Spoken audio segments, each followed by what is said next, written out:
95% Algériens sont des racistes. Je dis haut et fort. 95% Algériens sont des racistes. Ce que tu dis est vrai. Dans tous les pays, on trouve des méchants et des gentils. Mais savent que 95% Algériens sont des racistes. Ils n'aiment pas les Noirs. C'est ça la vérité. Ça vous fait mal. Ça fait mal aux Algériens, mais c'est la vérité. J'ai été maltraité en Algérie pendant combien des années? Oui. Moi, je ne fais pas combat pour les autres. Hein. Je fais combat pour moi-même. J'ai fait combien des années en Algérie? J'ai été maltraité. De la même façon que le gars a expliqué. Il dit on est vendu en Algérie, c'est vrai. Je fais 5 mois de travail sans me payer, même un mois. Ça m'est arrivé plusieurs fois en Algérie. Plus de 3 à 4 ans comme ça. Ça m'arrive. À Mbénian. Quartier qui s'appelle Mbénian en Alger. Hein? Mbénian. Et tout ce qu'on a Mbénian. Et il n'y a pas une ville connue en Algérie que je n'ai pas fréquentée. Que ce soit Bogdji Moukhtar, Gadaya, Bichar, Alger, Oran, j'ai fréquenté tout. J'ai fréquenté tout.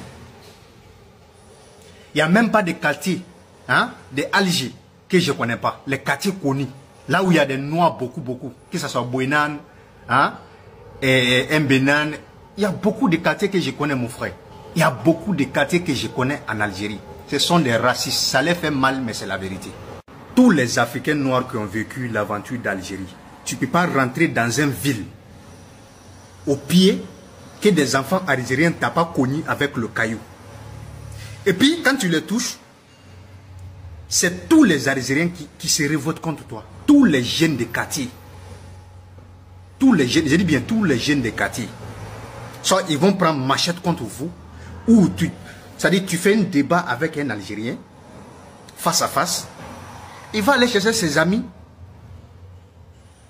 les d'autres malfrats, pour venir t'arrêter la nuit, ou bien pour venir boucler vos sentiers que vous travaillez. Ce qu'il a dit, c'est vrai.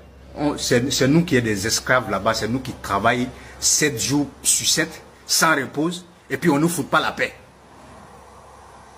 Même les polices, même le rapatriement des polices, là, ils s'en vont vous violer jusqu'à la maison.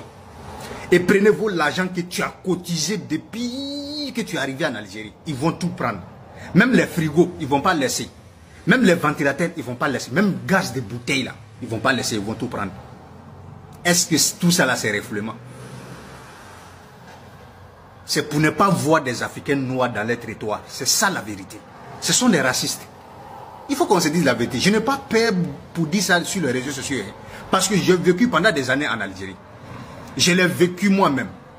J'ai même des traces de couteaux sur mon corps ici. Avec les machettes sur le rail. Lorsque on partait en Tunisie, on m'a agressé avec la machette. Regardez ici. Ça là, ça c'est une cicatrice. On m'a gonflé la bouche. Avec plusieurs jeunes. À un moment donné, il faut qu'on se dise la vérité.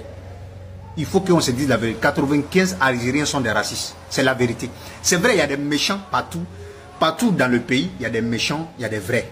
Oui, on sait. Il y a des vrais aussi en Algérie. Je veux le dire.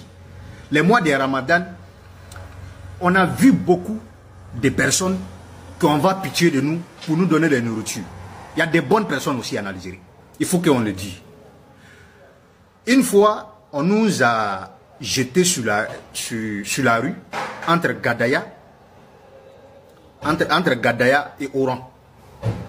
Entre Gadaya et Oran.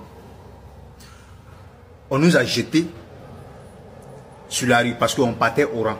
On nous a jeté, le taxi nous a jetés là-bas parce que non, il y a le contrôle. Et pourtant, j'avais des documents. Attention, j'avais des papiers. On nous a jetés là-bas. Qu'est-ce que les jeunes ont fait? Ils ont parti nous agresser. Après l'agressement, tous les voitures nous dépassent sur la rue et on marche au pied. Imagine quitter au Gadaya jusqu'au Oran. On marchait sur la rue. Il y a un monsieur et sa famille. Je pense que c'était un imam parce qu'il avait une grande barbe. Il a pleuré avec... Toute sa famille a pleuré. Il pleure et il dit Allah Akbar. Allah Akbar. Comment on peut traiter un être humain comme ça? Et l'Algérie, que deviens-tu? Et l'Algérie, le monsieur pleurait comme ça. Il nous a donné de l'eau et la nourriture qui était avec sa famille. Il nous a donné tout. C'est ça qui nous montre que comment le pays est méchant, tu vas trouver une bonne personne là-bas. C'est la vérité. Que ça vous plaise ou non, moi je vais le dire.